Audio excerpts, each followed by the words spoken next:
Good morning, CHS and CMS. I've had a few questions about how to actually back up my computer. I put out an email not long ago about replacing your computer at your teacher workstation.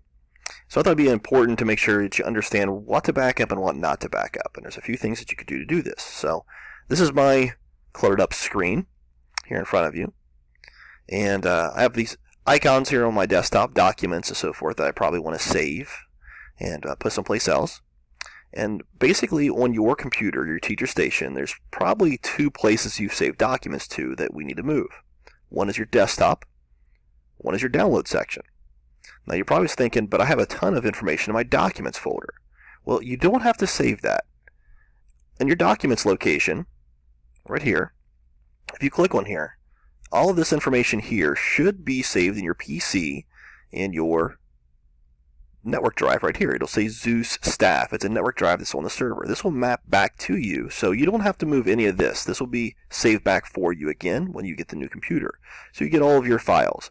Mine doesn't match up these areas. Yours will. So double check that and make sure that all your files are in that network drive. It'll say Zeus on there. It'll be in the PC. Another place to be able to get to that is by going to My Computer up here. And be able to see if that all your documents should be located in there. Now, one thing you could do is your desktop right here will not be in your documents folder. So all of this information here needs to be saved. So you could simply just highlight all of this and copy all of this. You could then move that to your network location here, to a thumb drive, or your Google Drive. You can click on your Google account here and go to your Google Drive and just paste inside your Google Drive. And even though these are not Google documents or Google images, they'll go right in your Google Drive. Unlimited storage there. Well, mostly unlimited. There's a little bit of cap, but you'll be able to save everything that's on your desktop to be able to put there. Another location you need to be aware of is in your downloads location. So in your downloads information that you have here, if you want to save that, you can save that as well. Same exact process. You'll copy that and paste that. You may have a lot in your downloads folder that you don't need, so be aware of what you have in that location. The third place is your bookmarks. If you have bookmarks that's in Google Chrome that you want to save, you can export those so you could import those over.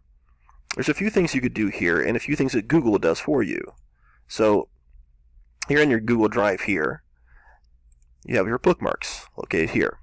Now, I have no bookmarks on this account here. This is one of my couple accounts that I have. But if you have bookmarks, you could save those. If you have an account and you click on Settings, if your sync is on, your bookmarks will save and move with you. A good way of checking this is on your PC. If you click on your bookmarks and you see that you have bookmarks here and you log into your Chromebook and you see you have bookmarks there, then your bookmarks are synced on Google Chrome and you're in good shape. You can turn on your syncing and then make sure that your bookmarks are synced, and then that'll save all of your bookmarks. If you're really worried about your bookmarks, make sure that they go with you, you can go to your bookmark manager here, and you can export your bookmarks. And you'll save those the same place you save your downloads or your desktop area. When you export your bookmarks, then you'll be able to import them back over to your new system. Well, that's basically about it. There's only a few areas I really need you guys to worry about in terms of your new computers coming in. I hope you guys like your new systems. A lot of screen coverage, much faster. So if I don't see you for the holidays, have a Merry Christmas. I'll see you soon. Thank you.